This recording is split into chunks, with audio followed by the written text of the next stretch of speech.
Isang mapagpalang gabi po mga kapatid. Salamat sa Diyos sapagkat tayo po ay magkakasama muli ngayon pong gabing ito upang purihin natin ang Panginoon sa kanyang kabutihan, pag-aralan ng kanyang salita at tayo po ay magpanalanginan. Una sa lahat ay purihin natin, pasalamatan natin ang Panginoon sa katatapos lang natin na 13th anniversary ng CGBC Satellite. Salamat sa sagot ng Panginoon sa atin pong mga panalangin. Sa weather, sa health natin, at maging yung pong ating attendance, na-hit po natin yung ating target na 60, and then yung bawat bahagi po ng atin pong programa, ay naging maayos sa biyaya po ng atin pong Panginoon.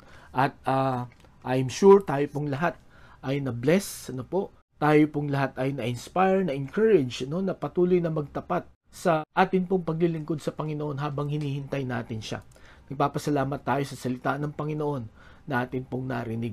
Kung ano ang mga dapat po nating gawin habang iniintay natin ang muling pagbabalik ng atin pong Panginoon. Kaya sa bawat isa na nakiisa, nakibahagi, nakita ng Diyos ang atin pong mga efforts. And I know na please ang Panginoon and the Lord will bless us. Muli, marami pong salamat sa bawat isa at tayo ay nagpupurit, nagpapasalamat sa Panginoon. Ngayong gabi, sa ating pong pag-aaral ng salita ng Diyos, atin na pong buksan ang ating mga Bibles sa Ecclesiastes chapter 1, verses 2 and 3. Ecclesiastes chapter 1, verses 2 and 3. Ang sabi po dito, "Meaningless, meaningless, says the teacher. Utterly meaningless, everything is meaningless. What does man gain from all his labor, at which he toils under the sun?" Pagpalain po ng Panginoon ang pagkabasa ng kanyang salita, tayo po'y manalangin. Panginoon, salamat po ulit sa inyo pong kabutihan sa CGBC Satellite. Salamat po sa amin pong celebration.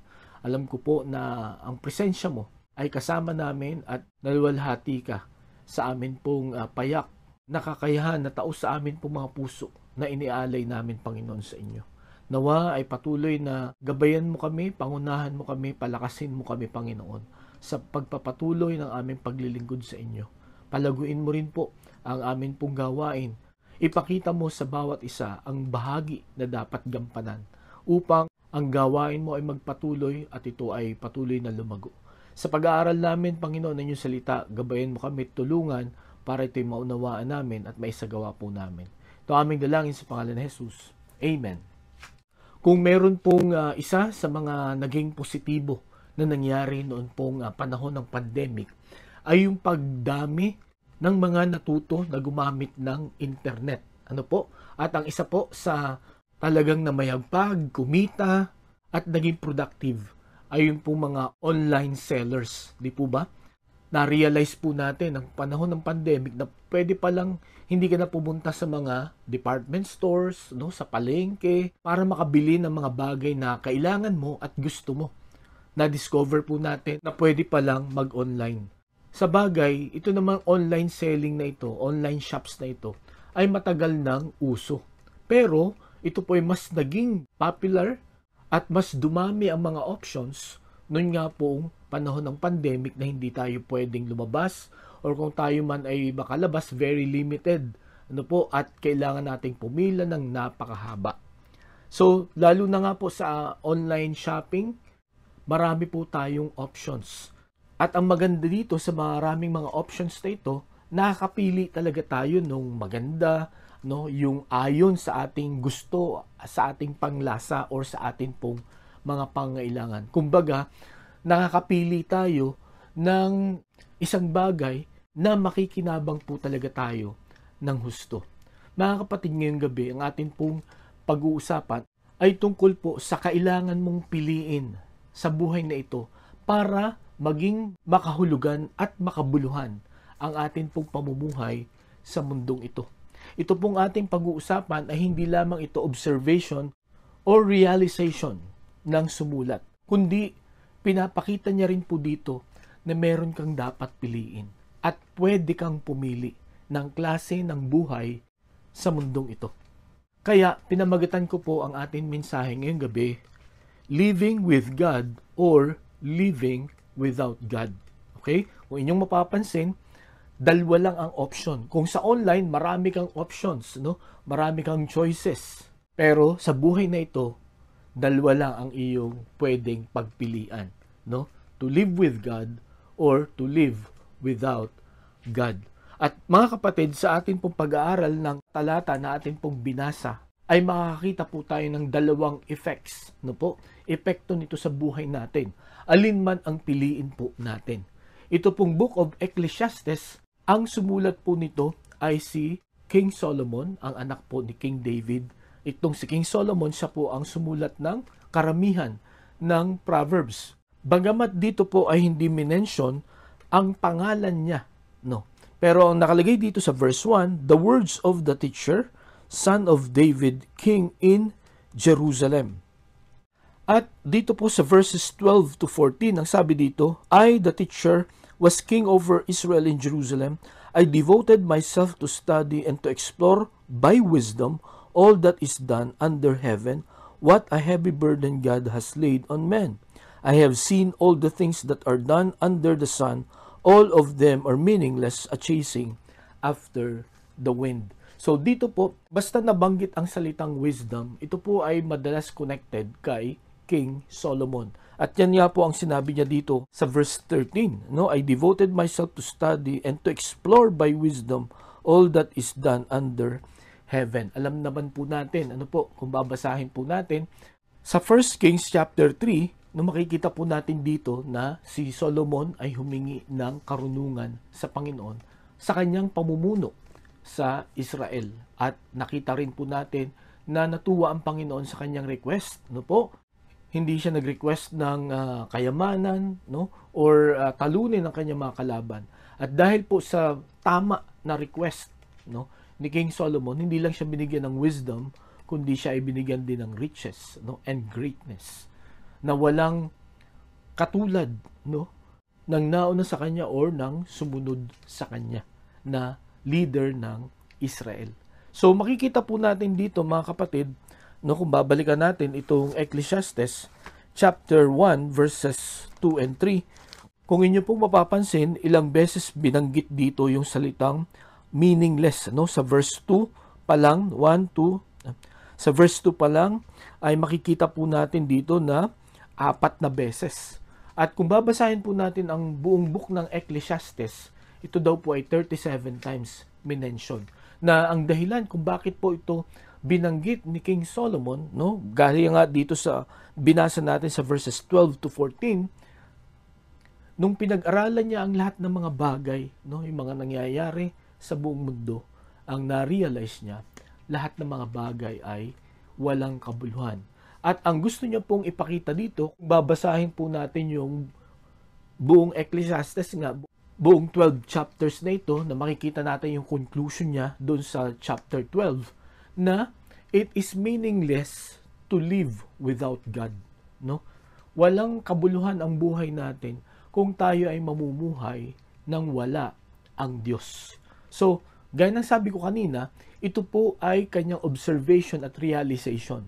Pero, hindi lang po ito ang dahilan bakit niya ito isinulat, kundi para bigyan tayo ng pagpipilian. Okay? Para yung mga makakabasa nito, no, yung kanyang anak, no, at yung iba pang mga kabataan, na kung ano ang dapat i-prioritize ng isang tao sa mundong ito. Sapagkat sa kanyang buhay, no po, kung atin pong obserbahan yung naging buhay ni Solomon, ay makikita po talaga natin na palayo siya sa Diyos, no po, dahil sa kanyang karunungan, kasikatan, at kayamanan. At ayon po sa mga Bible scholars, no po, ito daw pong Ecclesiastes ay kanyang sinulat nung siya ay matanda na, nung matapos ng lahat, nung makita na niya, maranasan na niyang lahat, no, ng luho, ng kasalanan sa buhay niya.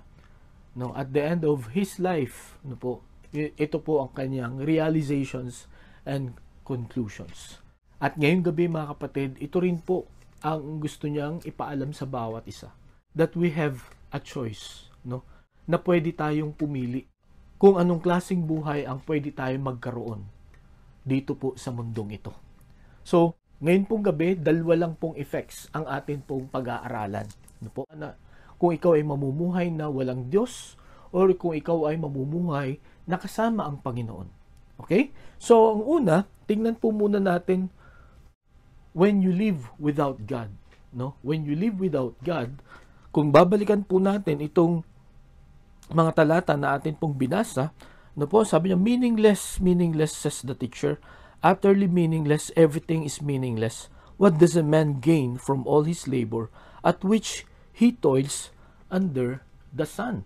Yung salita daw pong meaningless dito, ang tunay daw pong kahulugan nito ay breath or vapor. Okay?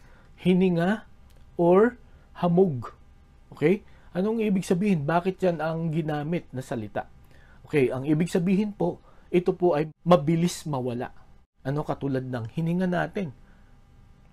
Hindi natin pwedeng sabihin na porket bata pa tayo, ay matagal pa mauubos ang ating hininga. At ganoon din po ang hamog or vapor, makikita po natin na yan ay tuwing umaga lang. Di po ba? At pag sikat ng araw, unti-unti, yan po ay nawawala. Ibig sabihin, hindi ito permanente. And anytime, pwede po itong mawala. Yun po ang kahulugan ng salitang meaningless. And then, pagdating dito sa verse 2, what does a man gain from all his labor at which he toils under the sun? So, sa iyong paghihirap, sa iyong pagpupursige, okay? Sa iyong mga sacrifices na binibigay, ano ang iyong mapapakinabangan? Na again, kung isa-summarize natin ang buong Ecclesiastes, ang gusto pong sabihin dito ni King Solomon, ano ang iyong mapapakinabangan sa buhay na ito kung doon ka lang aasa sa pinaghirapan mo? Na anytime itong buhay na ito ay pwedeng mawala. No, katulad ng hininga at ng vapor, no, or hamog. Kaya it's meaningless. No? At ang sabi dito, kung mamumuhay ka na walang Diyos, no, sa mundong ito, ayun nga, ang buhay mo ay parang hininga lang at parang hamog. No? After that, no, pag nawala na yung hininga at pag nawala na yung hamog, wala ka na rin. Kumbaga, wala kang na-accomplish. So, ngayon pong gabi, ang unang effect na makikita po natin, if we live without God, no, first, you have no direction, no? Wala kang direksyon, wala kang patutunguhan. Okay? Ang sabi niya dito sa verse 2, what does man gain from all his labor at which he toils under the sun? Okay? Ang ibig sabihin, ano ang purpose mo sa buhay na ito, no? Ano ang mangyayari sa iyo? Ano ang ibubunga ng iyong paghihirap? Di po ba? At alam po ninyo, gaya ng lagi ko pong binabanggit, ang pinaka nakakaawang tao daw sa mundong ito ay hindi yung walang pera, hindi yung mga pulubi, hindi yung mga nagugutom. Ang pinaka nakakaawang tao daw sa mundong ito ay yung walang purpose, yung hindi niya alam ang purpose niya, yung walang direksyon sa buhay. Sapagkat, yun nga po, hindi siya mag-i-improve, hindi siya mag-grow. At yan daw po ang mangyayari sa atin when we live without God. Kung hindi tayo aasa sa Panginoon, kung hindi tayo hihingi ng tulong sa Panginoon, at kung hindi tayo maniniwala sa Diyos, lalo na hindi tayo susunod sa Kanyang salita. Ang sabi po sa Proverbs 14:12, ano po? There is a way that seems right to a man, but in the end, it leads to death. Okay? So again, kung hindi po natin susundin ang Panginoon, no? Kung tayo ay magsasarili, kung ang lahat lamang ng ating maisip, yun ang atin pong gagawin. Hindi natin kukonsultahin ang Panginoon, hindi natin kukonsultahin ang Kanyang salita. Ang sabi dito, dahil po tayo ay makasalanan, no? Distorted po ang atin pong puso, ang ating isipan ay punong-puno ng kasamaan, yung atin pong mga plano, no? Kahit na sa tingin natin ito ay maganda, ito ay maayos, ito ay makakabuti sa atin, pero ang sabi dito sa Proverbs chapter 14 verse 12, in the end, it leads to death. Okay? Ibig sabihin, wala rin pong mangyayari. We will still fail.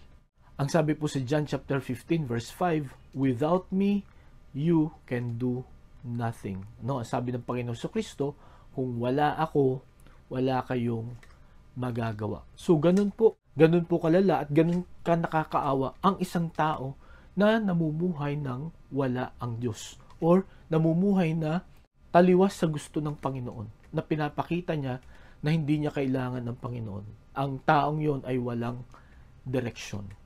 Ngayong gabi mga kapatid, sigurado po ba kayo na yung direksyon na inyong tinatahak, yan po ang direksyon ng Panginoon?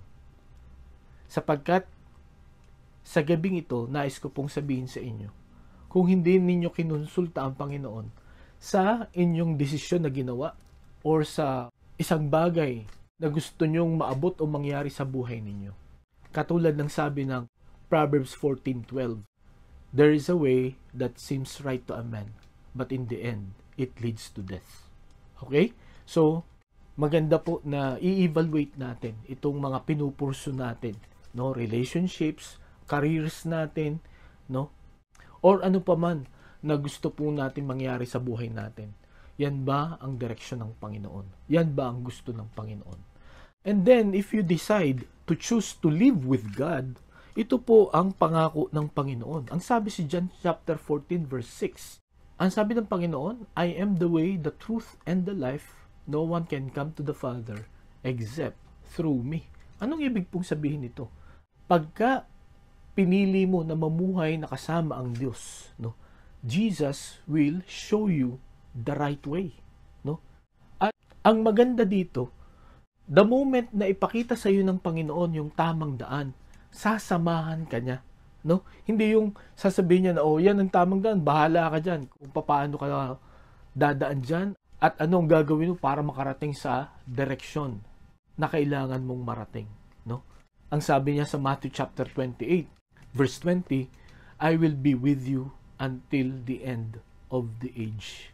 So, ganito po. If you decide to live without God, no, you will have no direction. But if you decide to live with God, you will have no confusion, no?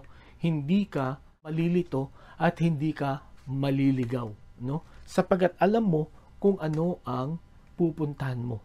Okay? Ang sabi sa Proverbs chapter 3 verses 5 and 6, no? Memorize po natin 'yan. Trust in the Lord with all your heart and lean not on your own understanding. In all your ways acknowledge Him and He will make your paths straight. Okay? Ibibigay ng Panginoon yung tamang direction sa iyo. At sa gabing ito, mga kapatid, if you choose, no, to live with God, ang sabi po sa Psalm chapter 25 verse 9, He guides the humble in what is right and teaches them His way. Okay? Ulitin ko po. He guides the humble in what is right and teaches them His way. Pansin niyo yung salitang, He guides the humble. Okay? Ang gusto ko po na makita natin dito, magkakaroon lang ng direksyon ang buhay natin kung tayo po ay magpapakumbaba sa atin pong Panginoon. Okay? Anong ibig sabihin ng pagpapakumbaba dito? Kikilalanin po natin na yung plano ng Diyos sa buhay natin ay higit pa kaysa sa iniisip natin na plano natin. Okay? And then, ang isa pa po na kahulugan ng pagpapakumbaba dito ay kikilalanin natin at gagawin natin yung paraan ng Diyos. Sapagkat alam po natin na yun ang pinakamabuti, yung paraan ng Panginoon. Yun po ang ibig sabihin ng pagpapakumbaba dito. At ang sabi dito, when you humble yourself, ang sabi dito, He will guide and He will teach us His ways. Okay? Hindi niya tayo ililigaw, hindi niya tayo ipapahamak. Kaya ngayong gabi again, the choice is yours. Kung wala ang Diyos sa atin, wala tayong direksyon. Pero kung meron tayong Diyos sa buhay po natin, kung nagtitiwala tayo sa ating Panginoon, then we have direction, we will not be lost.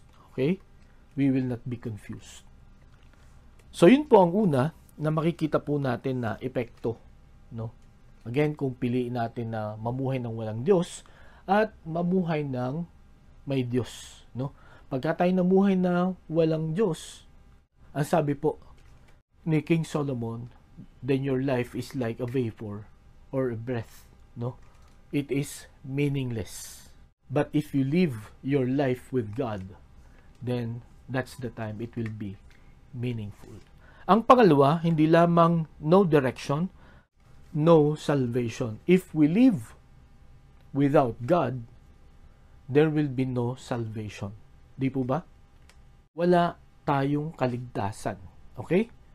Ang sabi po sa Romans chapter 1 verse 18, the wrath of God is being revealed from heaven against all the godlessness and wickedness of men who suppress the truth by their wickedness. Since what may be known about God is plain to them, because God has made it plain to them.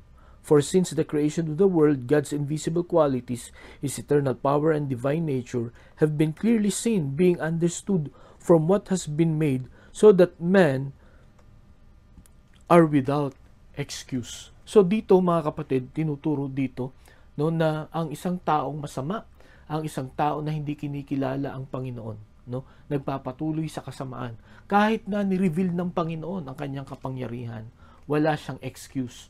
Ang galit, ang puot ng Panginoon ay mapupunta sa kanya. Ang ibig sabihin, walang salvation, no salvation to the wicked or those people who live without God. Okay?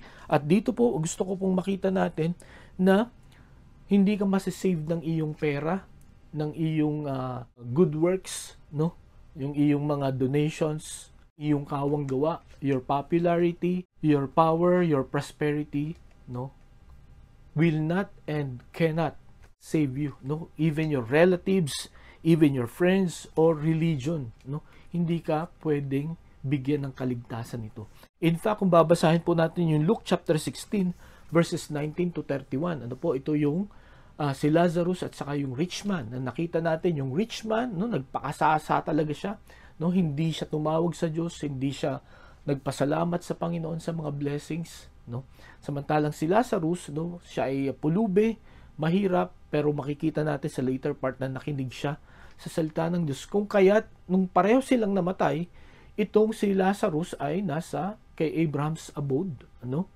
Or nasa paradise, at itong rich man ay nasa place of torment. At nakita natin, no, nakiusap siya kay Abraham na yung daliri ni Lazarus ay isawsaw niya sa tubig at patakan kahit isang drop lang ng water yung bibig ng rich man sapagkat napakatindi ng paghihirap niya. Pero ano sabi ni Abraham? Hindi pwede, no? May bangin sa pagitan natin upang kayo ay hindi makapunta dito at kami ay hindi makapunta dyan. So ang pakiusap nitong rich man ay siya, pabalikin mo na lang sa lupa, no? Buhayin mo ulit itong si Lazarus para mawarningan niya yung aking mga kapatid. Pero again, sabi ni Abraham, hindi pwede. Naandun na ang prophets and laws, no, na nangangaral ng tungkol sa kaligtasan. So hindi rin siya pinagbigyan. So ano po ang punto dito? Mga kapatid, no, if we will live without God, no, there will be no salvation, no? Kahit si Lazarus, kahit si Abraham ay hindi natulungan itong rich man. Walang ibang pwedeng magbigay sa atin ng salvation. Okay? Kundi ang Diyos lang. So yun po ang mangyayari, ano? If we choose to live without God. But if we choose to live with God, ang sabi sa Romans chapter 8 verse 1, therefore there is now no condemnation for those who are in Christ Jesus. No condemnation. You will never be condemned, no? Because of the Lord Jesus Christ. Okay? Hindi ka na mapaparusahan. Hindi ka na itatapon dun sa impyerno. Na kahit tayo po ay napakaraming kasalanan, pagka isinuko po natin ang ating buhay sa Panginoong Kristo, pag tayo ay humingi ng tawad, no po, ng tao sa atin po mga puso, no? Humingi tayo ng tawad sa Panginoon, no? At tanggapin natin si Jesus bilang Panginoon at tagapagligtas natin. Mga kapatid, ang sabi dito, there is no condemnation for those who are in Christ Jesus. At kung babalikan po natin nga yung Proverbs chapter 14 verse 12, ang sabi doon, may mga daan na akala ng tao ay tama, pero ang ending pala nun ay kamatayan. Okay? So dito natin makikita mga kapatid na kung hahayaan natin ang ating mga sarili, no, na mamuhay nang wala ang Diyos, kapahamakan lahat ang atin pong mararanasan, no po? Hindi lang kapahamakan, kundi kamatayan. Ang sabi po sa Psalm chapter 23 verse 3, He restores my soul, He guides me in paths of righteousness for His name's sake.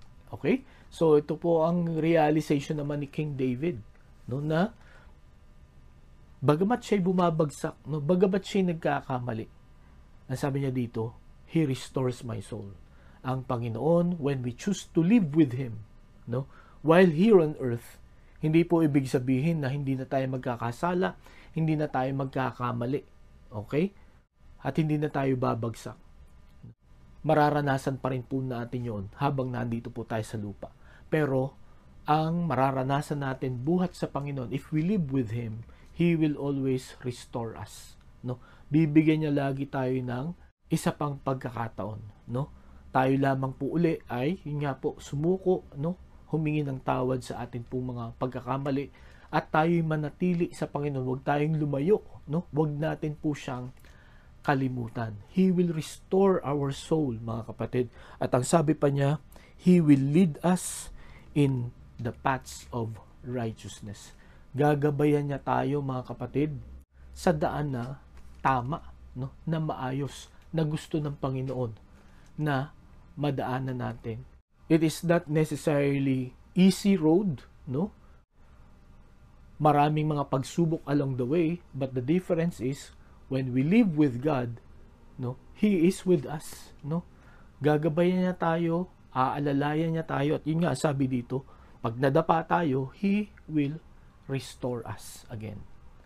At tandaan po natin, mga kapatid, walang pwede magbigay ng complete restoration sa buhay natin, kundi ang Panginoon po lamang. Ngayong gabi, mga kapatid, nakita po natin yung dalawa nating pwedeng piliin, no, na klase ng pamumuhay sa mundong ito. To live without God or to live with God. No? If we choose to live without God, then there will be no direction, in our lives. At napakahirap pagka walang direction, di po ba? But if we choose to live with God, there will be no confusion. Okay? We will not be lost. No? Tayo po ay makakarating sa Diyos Ama, doon po sa langit. At ang maganda nito, kasama natin ang Panginoong Hesukristo. Hindi niya tayo hahayaan, no, na pumunta sa Diyos ng mag-isa. In fact, hindi tayo pwedeng makarating sa Diyos na hindi natin kasama ang Panginoong Hesukristo. Okay? And then, ang pangalawa, there will be no salvation if we live without God. Okay? Hindi tayo maliligtas, no? Lahat po tayo ay mapapahamak, no? Hindi natin kaya iligtas ang ating sarili. Hindi tayo kaya iligtas ng atin pong mga properties, no? Popularity, power, no? Prosperity, or atin pong mga kawang-gawa. Hindi po tayo niyan kayang iligtas. Even our connections, no? Even our friends, relatives, hindi po tayo kayang iligtas. Only Jesus can save our souls. Kaya kung mamumuhay tayo na kasama ng Panginoon, no? Ang sabi ng Romans chapter 8 verse 1, there will be no more condemnation.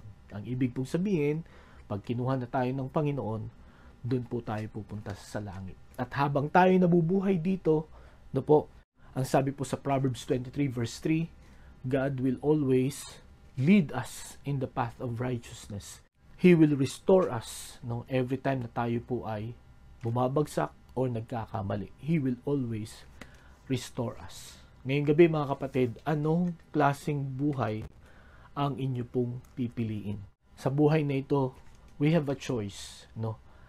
At salamat sa Diyos because we still have a chance to choose.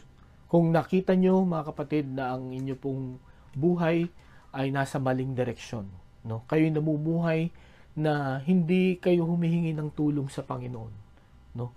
Hindi kayo kumukonsulta sa Panginoon at hindi nyo iniisip na kailangan nyo ang Diyos. Alam nyo po ang mangyayari sa inyo. Ang sabi po ni King Solomon, your life is meaningless. Lahat ng pagsisikap ninyo, pagpupursige ninyo, it is meaningless. Walang kabuluhan, walang value. Pero, if we choose to live with God, then makikita po natin, mararanasan natin ang purpose ng Panginoon sa buhay natin, ang dahilan kung bakit po tayo nilikha ng Panginoon. Mga kapatid, hindi ko kayang pumili para sa inyo. Kanya-kanyang pagpili yan. But I want to tell you this evening, noon pong December 23, 1983, I made a choice. That was 41 years ago. I made a choice to live with God. Marami pong pagsubok, maraming mga difficulties along the way. But what I can say this evening, I have with God, no? Ang Panginoon ang laging nagli-lead, no? Ang nagbibigay po sa akin ng direksyon, no? Sa mga pagkakamali ko, sa mga pagbagsak ko, He always restores my soul.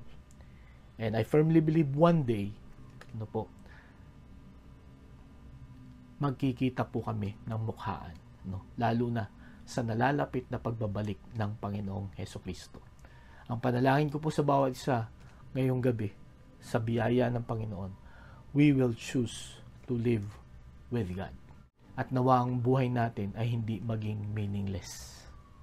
Tayo po'y manalangin. Salamat Panginoon sa paalala mo sa amin ngayong gabi.